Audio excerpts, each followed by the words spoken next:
कैसे हैं दोस्त लोग, आप लोग का स्वागत करता हूं अपने इस यूट्यूब चैनल पर। मैं आज आप लोग के लिए साइंस का टेस्ट सीरीज 4 लेके आया हूं।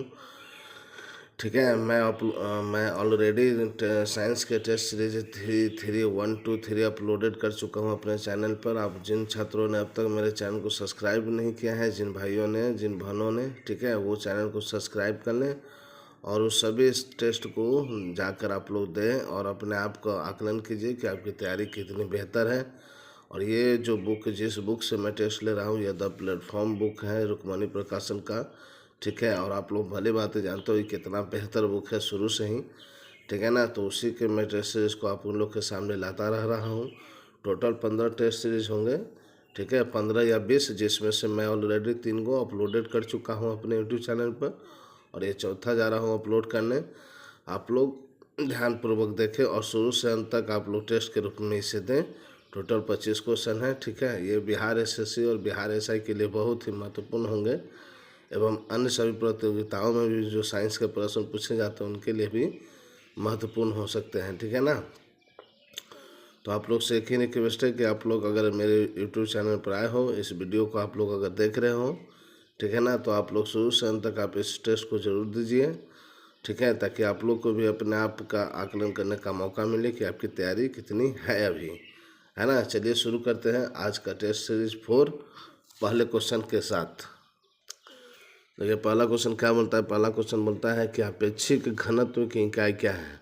अपेक्षिक घनत्व की इकाई क्या है। Option A, option B, option C और ऑप्शन डी। आपके सामने सारे ऑप्शन दिए हुए हैं। आप लोग अपने आप को आंसर आप लोग निकाल के रखिए। मैं जो टिक आउट करूँगा तो आप लोग मिलाना। ठीक है, और जहाँ पर बताने योग्य होगा मैं बताऊँगा ज़रूर से। मैं आंसर बताता रहूँगा, आप लोग मिलाते रहिएगा कि आपका कितना नंबर आ रहा है। ठीक है, साइंस के बहुत ही महत्वपूर्ण प्रश्नों का संग्रह है रुक्मणी प्रकाशन बुक का। ठीक है ना, तो आप लोग का है यहाँ पर कि अपेक्षित घनत्व की क्या क्या है। ऑप्शन ए है किलोग्राम प्रति मिनट, ऑप्शन बी है किलोग्राम प्रति मिनट स्क्वायर और ऑप्शन सी है किलोग्राम प्रति मीटर क्यूब और ऑप्शन डी है इनमें से कोई नहीं। कौन सा आंसर होगा आप लोग चेक करें। मैं कुछ सेकंड का टाइम दूंगा, फिर मैं आंसर बता दूंगा आप लोग को। ठीक है, तो इस प्रश्न का आंसर है आपका ऑप्शन डी। ठीक है, इनमें से कोई नहीं है। आप लोग ध्यान रखिएगा, इनमें से कोई नहीं है। तो आप लोग पूछोगे कि सर जब इनमें से कोई नहीं है तो होता क्या है, तो आप लोग को बताना चाहता हूँ कि अपेक्षित घनत्व, अपेक्षिक आर्द्रता, ये सारे जो भी हैं यूनिट लेस हैं, यानी इकाई लेस है, इकाई विहीन भौतिक राशि है। ठीक है, इनका कोई इकाई नहीं होता है, याद रखिएगा। ठीक है ना, चलिए अगले प्रश्न को देखते हैं। चाल सदैव होती है धनात्मक, ऋणात्मक, या सी नंबर में है या तो धनात्मक या तो ऋणात्मक और ऑप्शन डी है शून्य। चाल सदैव होती है, कैसा होती है बताइए।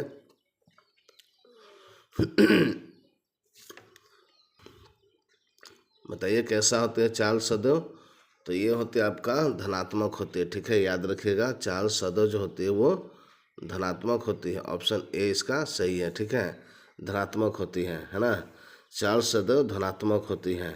ठीक है, चलिए अगले प्रश्न को देखते हैं हम लोग। यहाँ पर आपका न्यूमेरिकल टाइप का दिया हुआ है ना। एक महिला पानी से भरी बाल्टी जिसका कुल द्रव्यमान 4 किलोग्राम है और 10 मीटर गहरे कुएं से 10 सेकंड में खींचती है, तो उसके द्वारा व्यय शक्ति है होगी कितनी होगी बताइए। इस तरह के प्रश्न को आप लोग किस तरीके से बनाइएगा।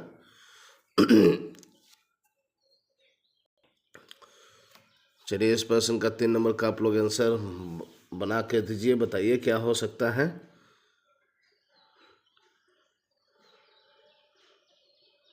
वीडियो को स्किप नहीं करना है। ठीक है, नहीं तो आप अपना लॉस कीजिएगा। याद रखिएगा, हर एक क्वेश्चन जो भी शिक्षक द्वारा लाए जाते हैं यूट्यूब चैनल पर या जहाँ पर तो वहाँ पर ऑफलाइन में भी सभी महत्वपूर्ण होते हैं आपके एग्ज़ाम के व्यू से। ठीक है ना, आप लोग ध्यान रखिए इस बात का।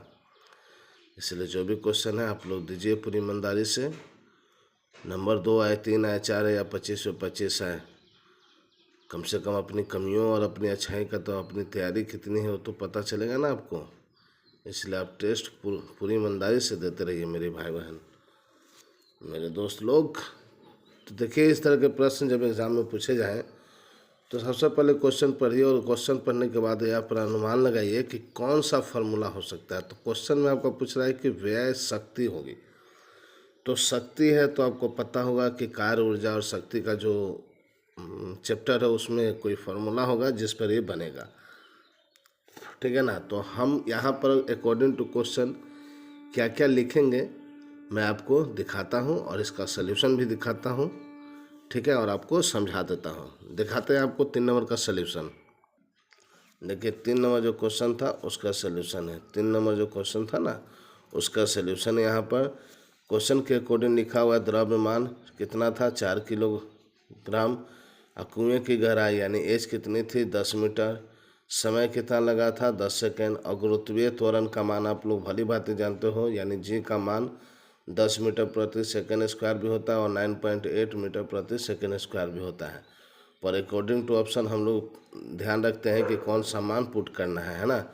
तो इस क्वेश्चन के अकॉर्डिंग हम लोग को जी का मान 10 लेना है और कभी कभी जी का मान 9.8 भी लेना पड़ता है ना, वो ऑप्शन पर डिपेंड करता है। इस बात को आप लोग ध्यान रखिएगा, ठीक है। तो क्या होता है, महिला द्वारा व्यय शक्ति यानी शक्ति बराबर आपका एक फार्मूला होता है, क्या होता है, ऊर्जा बटे समय, ऊर्जा बटे समय। तो ऊर्जा की जगह पर हम लोग क्या लिखेंगे, mgh बटा टी, mgh बटा टी। बहुत ही महत्वपूर्ण प्रश्न है, ठीक है ना। इस तरह के मैथ्स आपके प्रतियोगी परीक्षा में पूछे जा सकते हैं, खासकर बिहार एसएससी और बिहार एसआई के एग्जाम में, ठीक है ना। तो mgh बटा टी हो गया, और जो मान मैंने यहाँ पर निकाला अकॉर्डिंग टू क्वेश्चन उसको पुट किया और वैल्यू कितना आ गया 40 वाट, ठीक है ना। तो इस तरीके से इस प्रश्न का 3 नंबर का सॉल्यूशन हो गया और इसका आंसर 40 वाट है, ठीक है। चलिए अगले प्रश्न पर चलते हैं हम लोग। तो 3 नंबर प्रश्न का क्या हो गया 40 वाट हो गया, ठीक है ना, 40 वाट। चलिए अगले प्रश्न को देखिए। लिखा है निम्नलिखित में से किस जगह जी का मान सर्वाधिक होता है। बताइए, माउंट एवरेस्ट पर बहुत बार रिपीट हो चुके क्वेश्चन, ठीक है मेरे दोस्त, आप लोग ध्यान रखिएगा इस बात को। सभी क्वेश्चन साइंस के चाहे जैसे भी क्वेश्चन हैं बहुत ही महत्वपूर्ण होते हैं, ठीक है ना। क्या क्वेश्चन कब पूछेगा कोई नहीं जानता है, इसलिए आप लोग को जहाँ से जो भी मिले, जिस भी यूट्यूब चैनल के माध्यम से आप उसे एक बार देख लो, आप उसे एक बार पढ़ लो, है ना। आपको लाभ ही होगा, लॉस कुछ नहीं होगा। तो बोला है किस जगह पर जी का मान सर्वाधिक होगा। ऑप्शन ए है माउंट एवरेस्ट, ऑप्शन बी है कुतुब मीनार की चोटी पर, ऑप्शन सी है विषुवत रेखा पर, और ऑप्शन डी है अंटार्कटिका में किसी स्थान पर। कौन सा आंसर होगा बताइए।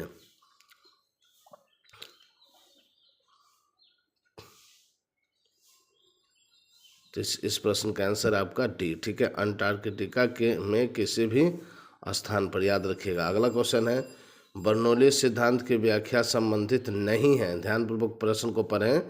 बर्नौली सिद्धांत की व्याख्या संबंधित नहीं है, बताइए। ऑप्शन ए है गतिशील वायुयान के ऊपर उठने से, ऑटोमोबाइल के कार्बोरेटर से, बॉल की स्पिन गति से, हृदय आघात से। बर्नौली सिद्धांत की व्याख्या संबंधित नहीं है, बताना है कौन सा ऑप्शन होगा।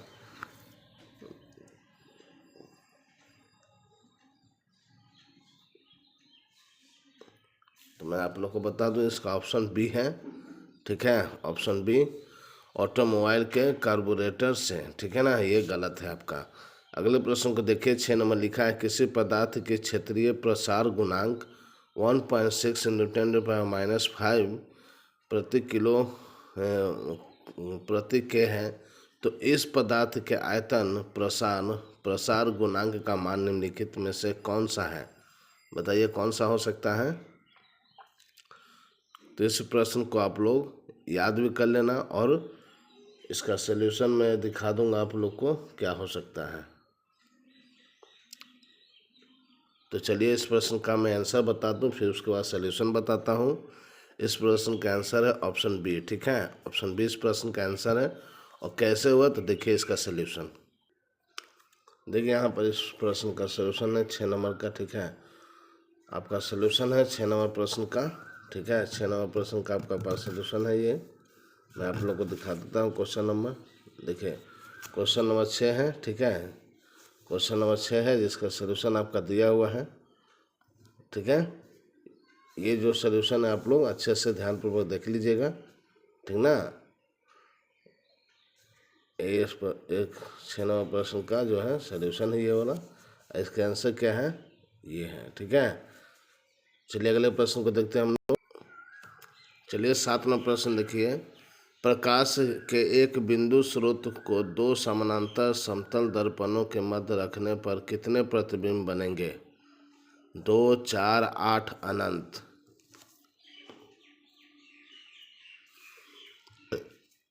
इस प्रश्न का आंसर है ऑप्शन डी। ठीक है, अनंत बनेंगे, याद रखिएगा आप लोग कमेंट करना आपका कितना मार्क्स आया है।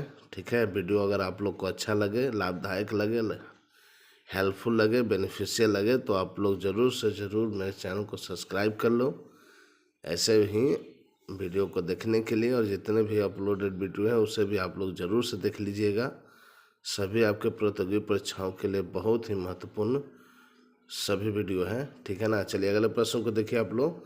लिखा है किसी दूरदर्शन के अभिदृश्य लेंस की फोकस दूरी 50 सेंटीमीटर है।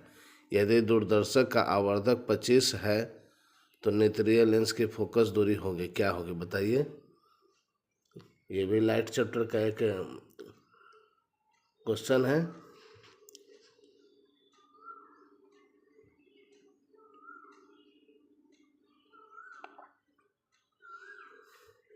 चलिए इसका मैं आंसर बताता हूँ आप लोग को। इसका आंसर है 2। ठीक है, 2 सेंटीमीटर। आई होप बहुत सारे छात्र सही मारे होंगे दोस्त लोग, है ना। देखिए कैसे 2 है, कुछ नहीं करना है, एक फार्मूला है छोटा सा, आप लोग लिख सकते हो। m बराबर F0 FE। अब F0 क्या है और m क्या है? m है आवर्धक और F0 जो है अभिदृश्य लेंस की फोकस दूरी है। ठीक है, और FE क्या है? नेत्रिका लेंस की फोकस दूरी है। तो जो वैल्यू दिया है उसको हम लोग पुट कर देंगे। ठीक है, तो आपका यहाँ से हम लोग FE निकालेंगे। क्या निकालेंगे? FE बराबर क्या निकालेंगे? 50/25, 2 बार में कट गया, यही 2 आंसर हुआ है। ठीक है, चलिए अगले प्रश्न को देखिए। 9 नंबर प्रश्न बोल रहा है कि ओम का नियम लागू नहीं होता है। ऑप्शन है अचालकों के लिए, अर्धचालकों के लिए, आर्क लैंप के लिए, इन सभी के लिए ओम का नियम लागू नहीं होता है। कौन सा आंसर होगा? तो इस प्रश्न का आंसर है ऑप्शन डी। ठीक है, याद रखिएगा जिन छात्रों ने मारा बिल्कुल सही है। ठीक है, ऑप्शन डी इस प्रश्न का आंसर है। अगले प्रश्न को देखिए। लिखा है निम्न में से रासायनिक यौगिक है वायु, ऑक्सीजन, अमोनिया और पारा। कौन सा रासायनिक यौगिक है? तो इस प्रश्न का आंसर है आपका ऑप्शन सी, अमोनिया। ठीक है, अमोनिया इस प्रश्न का आंसर है। अगले प्रश्न को देखिए। 10 नंबर लिखा है न्यूट्रॉन के द्रव्यमान की न्यूट्रॉन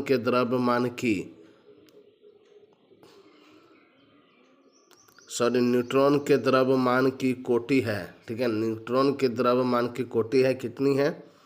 10 का पावर -23 किलोग्राम, 10 का पावर -24 किलोग्राम, 10 का पावर -28 किलोग्राम, 10 का पावर -27 किलोग्राम। इस प्रश्न का आंसर है ऑप्शन डी, 10 का पावर -27 किलोग्राम। ठीक है, न्यूट्रॉन के द्रव्यमान की कोटि क्या है? 10 का पावर -27 किलोग्राम। चलिए अगले प्रश्न को देखते हैं हम लोग। चलिए 12 नंबर प्रश्न को देखते हैं। ठीक है, लिखा है निम्नलिखित में दुर्लभ अम्ल है कौन सा? HCl, HCN, HNO3, H2SO4। कौन सा दुर्लभ अम्ल है? 12 नंबर प्रश्न का आंसर क्या होगा? चलिए इस प्रश्न का आंसर बता दूं। इस प्रश्न का आंसर ऑप्शन बी। ठीक है, HCN। इस दुर्लभ अम्ल कौन है? HCN according to question. अगले प्रश्न को देखते हैं। 13 नंबर बोल रहा है कि आधुनिक आवर्त सारणी में धातु, उपधातु और अधातु किस ब्लॉक में पाए जाते हैं? आधुनिक आवर्त सारणी में धातु, उपधातु, अधातु किस ब्लॉक में पाए जाते हैं? बेहतर अच्छा क्वेश्चन है आप लोग के लिए। S block, P block, D block, F block, कौन सा आंसर होगा आप लोग बताएं। तो इस प्रश्न का आंसर आपका पी ब्लॉक है ना, ऑप्शन बी, पी ब्लॉक में। ठीक है, अगले प्रश्न को देखिए। सबसे भारी प्रकृति में पाए जाने वाले तत्व कौन से हैं। थोरियम, यूरेनियम, मरकरी या पोलोनियम, कौन सा होगा बताइए। तो इस प्रश्न का आंसर है ऑप्शन ए, थोरियम। ठीक है ना, थोरियम याद रखिएगा। अगले प्रश्न को देखिए। 15 नंबर प्रश्न है। आवर्ती नियम निम्नलिखित में से किसने दिया था। आवर्त का जो नियम है किसने दिया था। Carlton Magee, option B Emil Fischer, option C Charles Darwin और ऑप्शन डी दमिट्री मेंडलीफ। ये तो आप लोग भली बातें जानते होंगे, क्या होगा इसका आंसर। तो इस प्रश्न का आंसर आप लोग बहुत अच्छे से दिए होंगे, है ना, बहुत ही आसान प्रश्न थे। मेंडलीफ ने दिया था आवर्त नियम। अगले प्रश्न को देखिए। 16वां प्रश्न कराए कि टेफ्लॉन निम्नलिखित में से किस एकल का बहुलक है। Tetrafluoro ethylene, vinyl chloride, chloroprene या एसिटिलीन डाइक्लोराइड, किसका है। टेफ्लॉन किसका बहुलक है बताइए।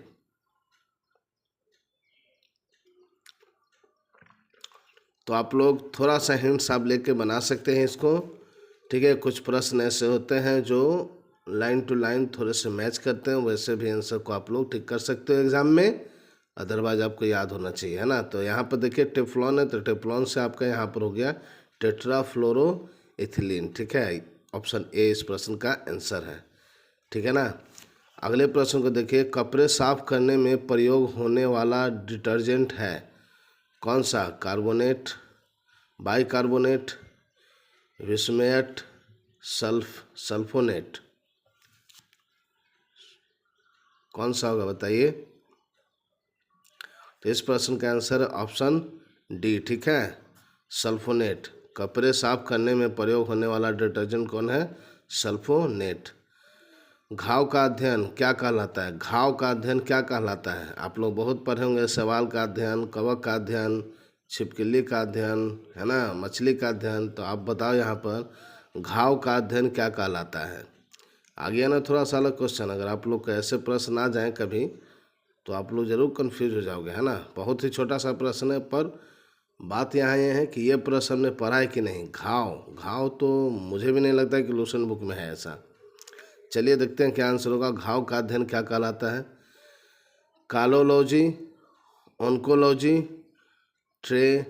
ट्रोमेटोलॉजी, डर्मेटोलॉजी, कौन सा होगा आंसर। तो इस प्रश्न का आंसर आपका ऑप्शन सी। ठीक है, ट्रोमेटोलॉजी। घाव के अध्ययन को ट्रोमेटोलॉजी कहलाता है। 19 नंबर सबसे बड़ी जीवाणु है।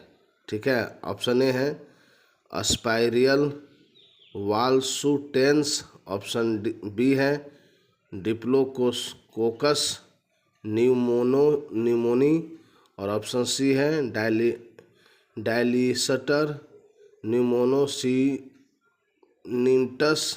और ऑप्शन डी है बेजियाटोआ मिराबिलियस।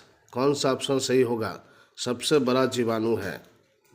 यह भी क्वेश्चन बहुत छात्रों के लिए नया होगा। ठीक है, तो इस प्रश्न का आंसर आपका डी है, याद रखिएगा। सबसे बड़ा जीवाणु है बेजियाटोआ मिराबिलियस। ठीक है, अगला क्वेश्चन है 20 नंबर। निम्न में से कौन सा पौधों की जड़ें का कार्य नहीं है। यानी बोल रहा है कि कौन सा ऐसा ऑप्शन है जो पौधे के जड़ का कार्य नहीं करता है। प्रकाश संश्लेषण, जल का अवशोषण, पोषण तत्वों का अवशोषण, पौधे को सहारा प्रदान करना, कौन सा ऑप्शन सही होगा बताइए। कौन सा कार्य नहीं है बताइए इसमें से। पौधे के जड़ों का कार्य नहीं है। पौधे के जड़ जो है कौन सा है इनमें से कार्य नहीं करते हैं। तो ऑप्शन ए इसका आंसर है। ठीक है, जिन छात्रों ने हमारा बिल्कुल सही है। प्रकाश संश्लेषण जो है पौधे की जड़ों का कार्य नहीं है। ठीक है, अगले प्रश्न को देखें। चलिए देखते हैं ध्यानपूर्वक अगले प्रश्न को हम लोग। चलिए 21 नंबर प्रश्न को देखिए, लिखा है समसूत्री विभाजन के किस चरण में क्रोमोसोम एक दूसरे से पृथक हो जाते हैं? Metaphase, anaphase, telophase, prophase. कौन सा आंसर होगा बताइए। तो इस प्रश्न का आंसर मैं आप लोग को बता दूं, एनाफेज इस प्रश्न का आंसर है, ठीक है। Anaphase, sorry. अगले प्रश्न को देखिए, निम्नलिखित में से संयोजी उत्तक नहीं है, ठीक है। ऑप्शन ए है अस्थि, ऑप्शन बी है तंत्रिका कोशिका, ऑप्शन सी है रुधिर, ऑप्शन डी है उपस्थि। कौन सा है जो संयोजी उत्तक नहीं है? तो इस प्रश्न का आंसर है तंत्रिका तंत्र, ठीक है। तंत्रिका कोशिका जो है इस प्रश्न का आंसर है। चलिए अगले प्रश्न को देखिए, जिन शब्द को गढ़ने से संबंध व्यक्ति का नाम बताइए। जो जिन शब्द के बारे में गढ़ा था उसका नाम बताइए। मॉर्गन, जोहानसन, मेंडल और वाल्डेयर। कौन होगा? 23वें प्रश्न का आंसर क्या होगा बताइए। तो इस प्रश्न का आंसर है जोहानसन, ठीक है। याद रखिएगा, जिन शब्द के गढ़ने से संबंधित व्यक्ति का नाम है जोहानसन। अगला क्वेश्चन है, आखिरी दो क्वेश्चन को हम लोग डिस्कस करते हैं। किस युग के दौरान डायनासोर फले फूले? प्रोटीरोजोइक युग, पैलियोजोइक युग, सीनोजोइक युग, मीसोजोइक युग। कौन सा आंसर होगा बताइए। डायनासोर जो है फले फूले थे, तो इस प्रश्न का आंसर आपका ऑप्शन डी। बहुत छात्रों ने सही कुछ मारे होंगे, मीसोजोइक। आज के टेस्ट का आखिरी प्रश्न लिखा है, शरीर के किस भाग में पित्त रस का उत्पादन होता है? बताइए। ऑप्शन ए है हृदय, ऑप्शन बी है फेफड़ा, ऑप्शन सी है गुर्दे यानी किडनी, और ऑप्शन डी है यकृत यानी लीवर। किस में होगा बताइए। पित्त रस का उत्पादन होता है। तो इस प्रश्न का आंसर अब मैं आप लोग को बता दूं, और आप लोग भी जरूर 100% सही मारे होंगे। इस प्रश्न का आंसर ऑप्शन डी, ठीक है। और मैं एक और क्वेश्चन बताना चाहता हूं इस प्रश्न के माध्यम से कि शरीर के किस भाग में पित्त रस का उत्पादन होता है? तो यकृत में, और स्राव जो होता है वो होता है पित्ताशय में, ठीक है। याद रखिएगा। इस तरीके से आज हमने साइंस के टेस्ट सीरीज 4 का मैंने पूरा आप लोग को डिस्कस किया। आप लोग, आई होप आप लोग का मार्क्स बहुत बेहतर आया होगा। और जिन छात्रों को अगर मार्क्स अच्छे नहीं आए हैं तो वो अपने कमियों पर सुधार करें। नहीं तो आप लोग भली बातें जानते हो कि कंपटीशन इतना टफ है कि कोई भी गुंजाइश नहीं छोड़ना है असफलता होने में, ठीक है ना। असफलता नहीं मिलनी चाहिए, ये आपको ध्यान होना चाहिए। सफल होना है मेरे दोस्त, मेरे भाई, मेरे बंधु, आपके खुद की ज़िंदगी के लिए, अपने माँ पिता की ज़िंदगी के लिए, है ना। तो सर, आप जो भी यूट्यूब पर आते हो, जो भी चैनल पर आते हो, और जो भी वीडियो अगर आप लोग को बढ़िया लगता है उसे ज़रूर देखा कीजिए, क्योंकि जो भी शिक्षक बनाते हैं वो सभी किसी न किसी के लिए बहुत ही बेनिफिशियल हैं एग्ज़ाम, किसी भी प्रतियोगी परीक्षाओं के लिए।